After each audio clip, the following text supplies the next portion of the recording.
In some ways, this is really the beginning of macroeconomics. Most of the things that we talked about before this point were common to both macro and microeconomics.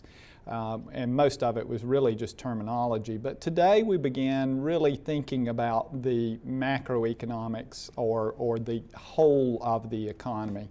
In fact, we're going to start off by talking about how might we measure that. I'll remind you that we're really interested in the entire economy, the behavior of things in common or aggregated or put together. So we're not talking about individual firms, but firms in general. We're not talking about individual households, but households in general. First concept that we want to talk about is how might we measure that? And we've talked a lot about some of the goals of the system, of how we're trying to maximize the production of our economy, how we're trying to get the maximum amount of goods and services that we can get out of the resources that we have available to us. So today we'll begin to talk about how might we go about measuring that. And our best measure for that is known as GDP, or Gross Domestic Product. It's simply the market value of all goods and services produced annually. And here you have an example. If a widget manufacturer has revenues of $4 million, they make 200,000 widgets and they have revenues of $4 million, then their addition to GDP is $4 million. If in year 2 they increase their production to 220,000 widgets, then their addition in year 2 is 4,600,000. It's important to note that what we're really interested in is not the dollar value of that, but the number of widgets. Unfortunately, when you start adding together widgets and apples and oranges, you have to have a common way of measuring them, and our common way of measuring them are dollars and cents. Here we have some figures for nominal and real GDP for the United States, and you'll see that these run out some little while back. I would tell you that if you go to the web and you just simply go to one of the search engines and type in GDP figures, you'll get the newest of these.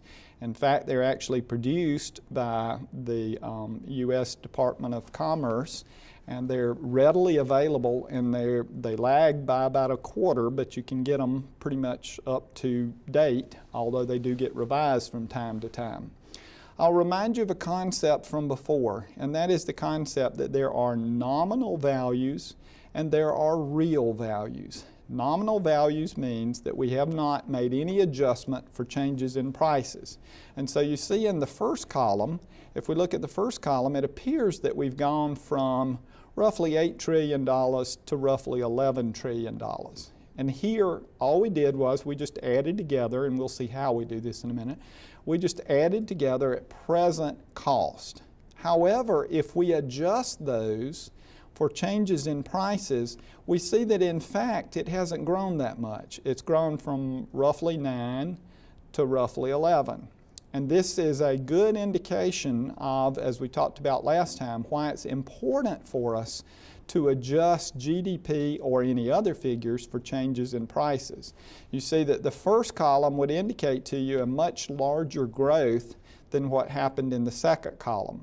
What that means is GDP has grown. We see from the second column the real GDP, or the amount of goods and services, has grown from 9 to roughly $11 trillion. But that's not nearly as striking a change as 8 to 11, and the reason is in the first column we have both price increases and real GDP increases. Now, one of the most important things for us to understand is that there are a lot of things that are excluded from GDP. There are a number of things that might very well have an effect on your economic welfare but would not be included in GDP. The first of these are intermediate goods. When you produce a good which is later going to be used in a final good, that is, in a good that someone would actually buy, it's an intermediate good. So as an example, when Pirelli produces a tire, if that tire is to subsequently be used on a Honda vehicle, we would not include it.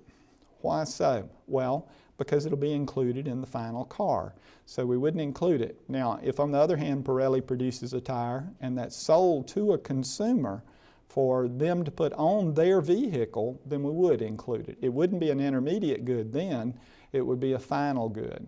The whole idea here is, and this is an important point for you to remember, we want to avoid double counting things. We don't want to count the tire once when it's produced and then subsequently count it in the final value of the car, because that would double count it. It would indicate to us that we have more production of goods and services than we actually do.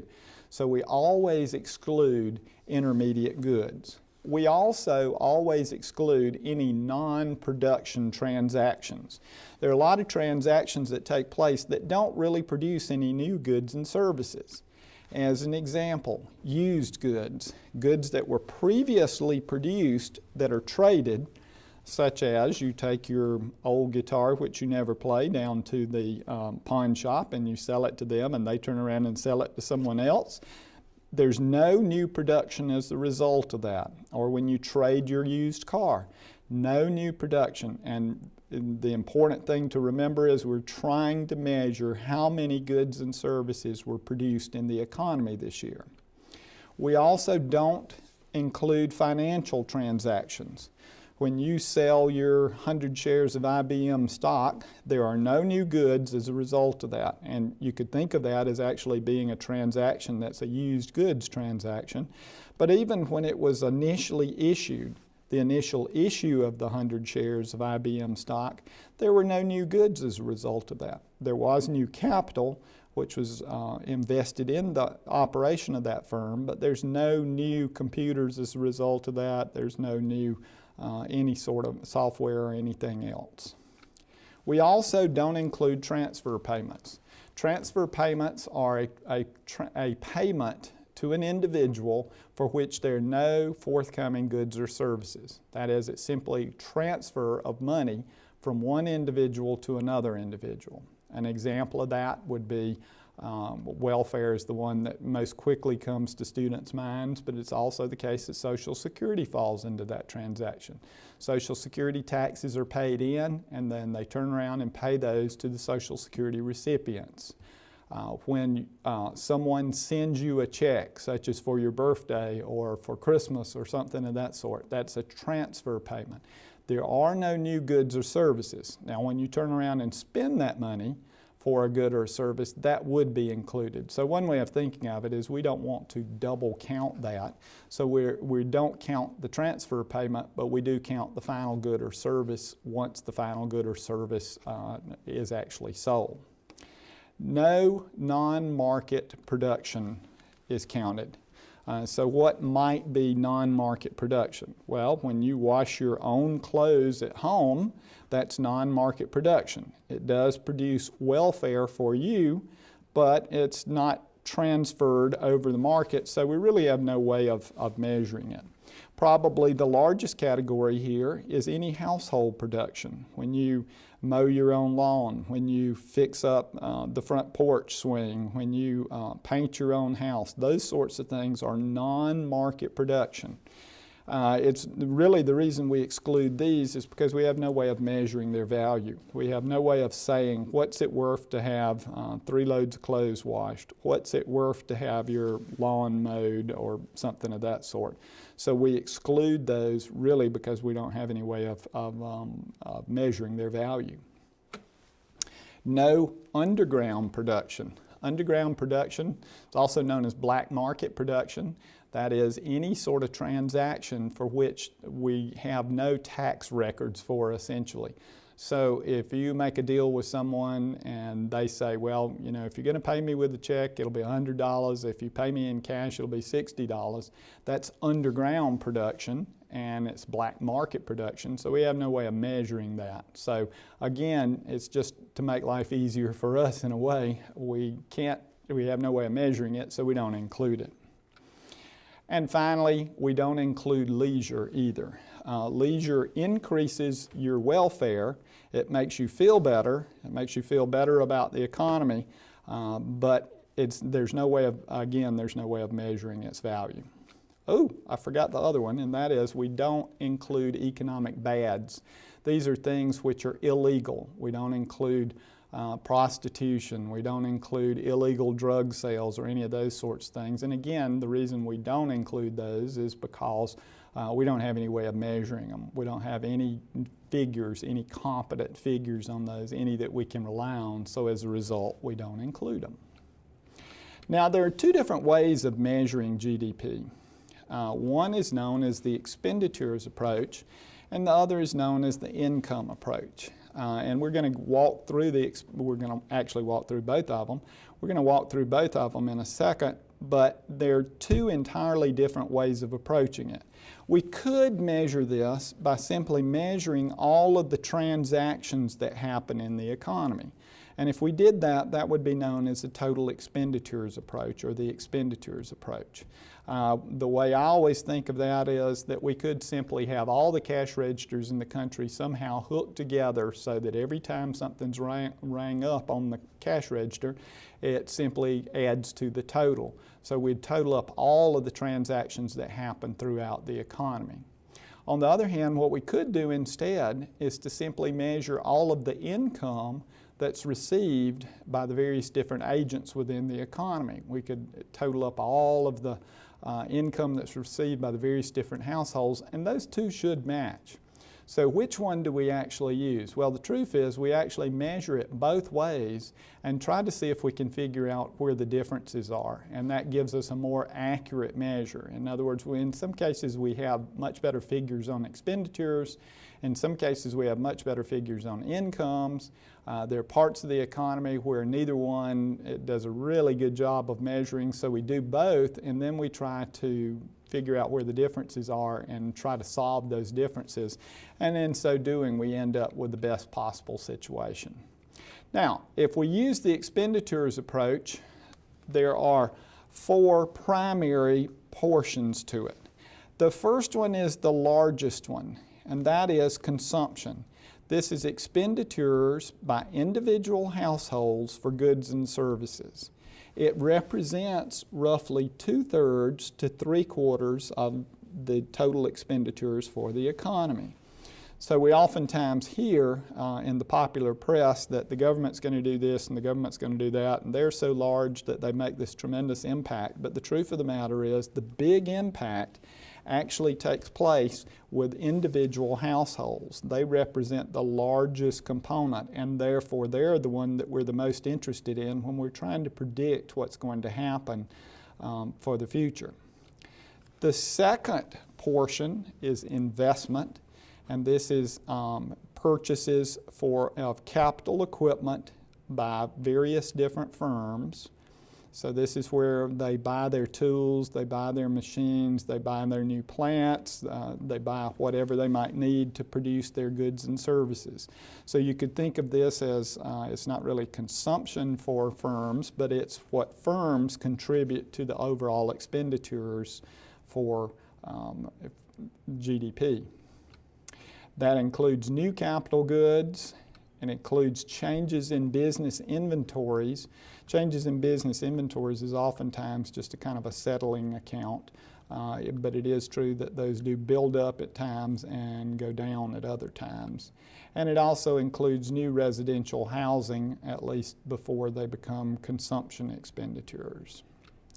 The next category is government purchases. These are purchases not only by the federal government, but also by the state governments and the local governments. It's the entire amount of purchase of goods and services that are made by government entities. Now, I'll remind you that anything that is a transfer payment would not be included here. So here we're talking about actual purchase of goods and services.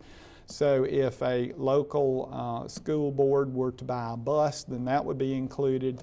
If they were to pay the salary of teachers, that would be included. If the federal government buys a new airplane, that would be included. But Social Security payments or welfare payments or unemployment payments would not be included because those are transfer payments. Those will be included essentially in the consumption expenditures because we're going to pay unemployment benefits to households. The household is then going to turn around and buy groceries or gas or whatever they might need, and it'll be included in the consumption portion, and it will not be included here. So this figure is not the same as the budget figures you would see for a governmental entity. And finally, the last category is net exports. Now, net exports is kind of a different one because it can be negative.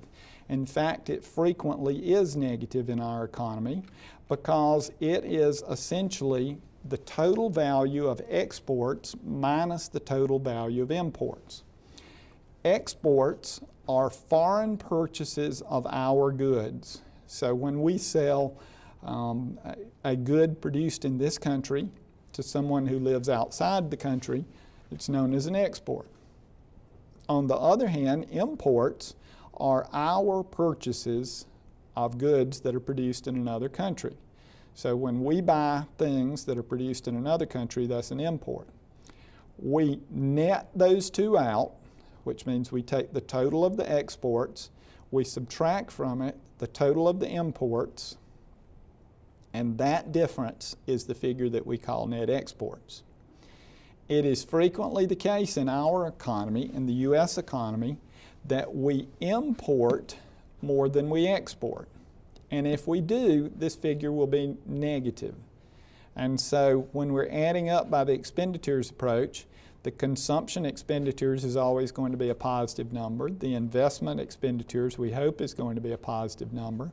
The government expenditures is going to be a positive number, but the net exports may actually be a negative number, which simply means that we're buying more from overseas than we're selling overseas.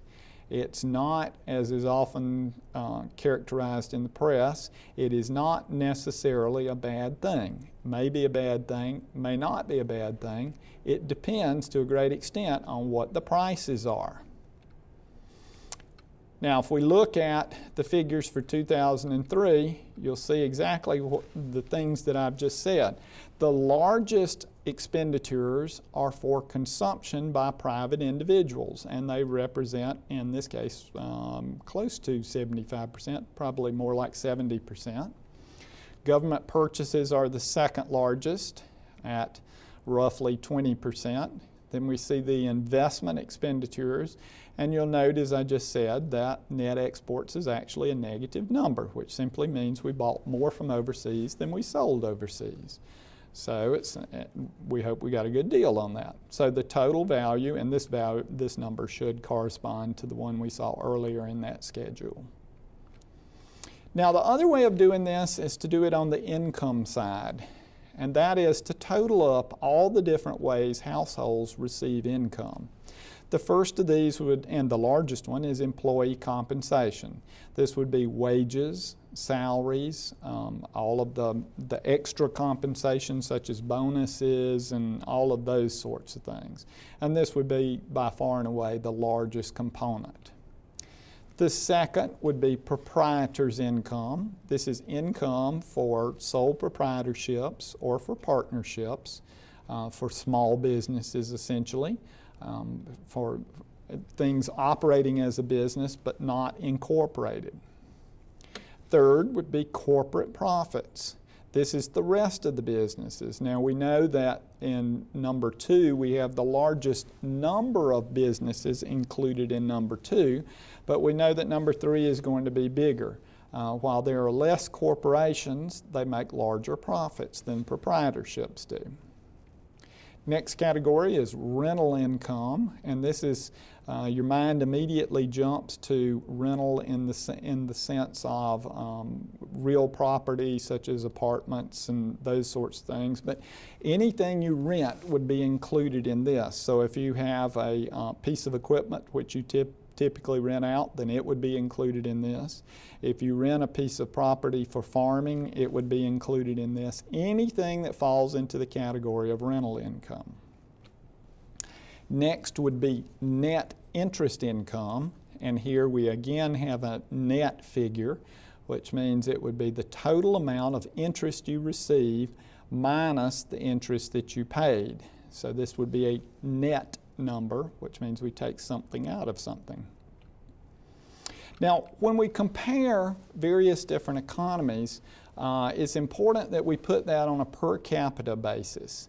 We don't want to just look at GDP for various different countries. And the same thing is true if we look across time.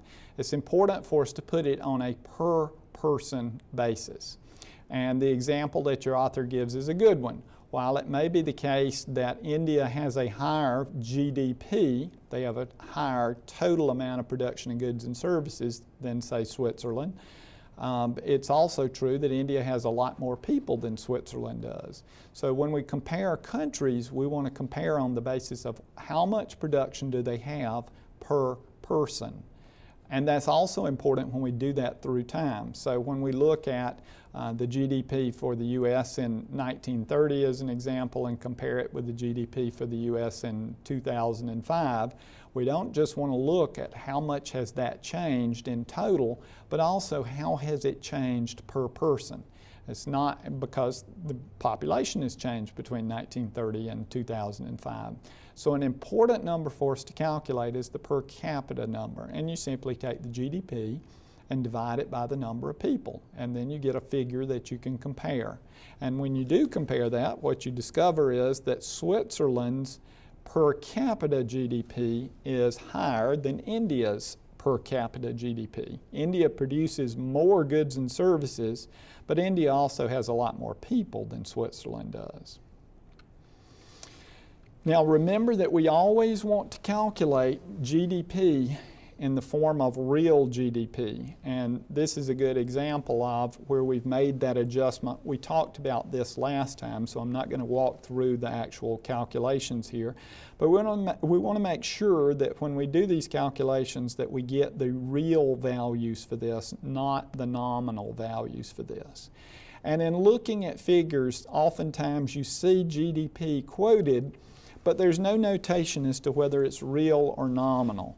Anytime you see figures and it doesn't say whether it's real or nominal, you must assume that it's nominal because it's typical to have the nominal GDP, that is the current dollar value GDP, quoted to you. It's atypical to hear the real GDP, and it's always the case when they do real GDP that they actually tell you what they've given you. They don't when they give you the nominal value. Now, one important concept that we're going to see over and over again is the concept of business cycle. Business cycles are very interesting phenomena in macroeconomics. Interestingly enough, they've always existed. There have always been business cycles. They've been a great fascination for economists. Interestingly enough, they occur in market economies, as you would suspect, or as you know is the case, but they also occur in command economies. That is, they occur in economies where some bureaucratic agency actually determines what the level of production is. And even in those sorts of economies, we still see business cycles. Early on, we believed that business cycles, since we were largely an agricultural society, we believed that business cycles were somehow determined by some physical phenomena, some sort of natural phenomena. And early on, we thought perhaps they were due to sunspots, as an example, or some sort of cycle about rain or things of that sort. We've since learned that there are other things which control them or which cause business cycles to happen, but we've never been able to fully control them. So one of the things we're going to do in the later units is to talk about things that we might do to counter the business cycle, or we'll talk about counter-cyclical policies that we might follow later on. And the whole idea here is that perhaps parts of the business cycle we might want to see if we can make them not quite as strong as they are. Business cycles follow four specific sequence of events. The first is there's an expansion, and with an expansion, real GDP is actually increasing. That's followed by a point at which it doesn't go up anymore, or the highest phase of the business cycle, and that's known as the peak. Then the economy begins to contract, which simply means that real GDP is decreasing, and it'll finally reach its lowest point, the lowest part, the lowest level of production, and that's known as the trough. Now, an important thing for us to understand about business cycles is they're not regular. That means that business cycles last different periods of time. They're not mirror images of one another, which means that we may have a peak which is higher than the next peak or lower than the next peak. We may have a trough which goes lower than any of the ones surrounding it. The expansion or contraction may go at different speeds, so this is not a nice little sine wave like you would see in the physical sciences. It doesn't run the same each and every time. While what we're measuring is the level of economic activity, you could also look at it the opposite way. The mirror image of that would be the unemployment level. So we would see that the unemployment level would reach its lowest level at the peak and would reach its highest level at the trough. That is, there would be the most number of people unemployed when times are the worst, and there would be the least number when times are the best, and in between they would move from one to the other. So one of the reasons why we try to follow counter-cyclical policies is to try to make the trough not be as bad as it would otherwise be. That is, we try to keep it from going as low as it would, which would reduce the level of unemployment. The bad part of that is that it means that the peak's not going to be as high as it might be as well. So one of the reasons that we follow some of the policies that we do is to try to counter that cycle, to try to work against that cycle. A very important idea in economics is the idea of circular flow model. And it's important for a couple of different reasons, one of which we can see with our earlier discussion of GDP, and it kind of highlights an earlier discussion of GDP. So let's define what we have here. We see that there are two principal agents within the economy. There are firms and there are households. These are the two primary decision makers, and if you remember your figures from GDP, you know that this represents roughly 90% of all expenditures between the two of them. Households buy and consume goods and services, but they sell factors of production. So one important thing for us to see is we typically think of ourselves as consumers, and we are consumers in this market, in the market for goods and services, but we're also simultaneously producers in the market for factors of production. We're the producer here, and we're the demander here. Looking at the opposite side, from the side of firms, firms are the producers here, but they're the demanders in the factors of production. Now, if we wanted to see how much goods and services were being transferred within our economy, we could measure one or the other of these. We could either measure this one, the market for goods and services, which would be called the expenditures approach, or we could measure this one, that is the market for factors of production, and that would be called the income approach. The two biggest ideas for us here are GDP is measured either in the top market, the market for goods and services, or in the bottom market, the income market. And the second important idea, something that's hard for us all to keep in our minds at any moment in time, is that we're not just consumers of consumers. In some markets, we're actually producers. And so you can see that as this flow moves around, we have an outside flow, which has to do with spending, and then we have an inside flow, which has to do with goods. What we'd really like to measure is these inside flows. We'd really like to look at the actual physical goods and services that are changing hands.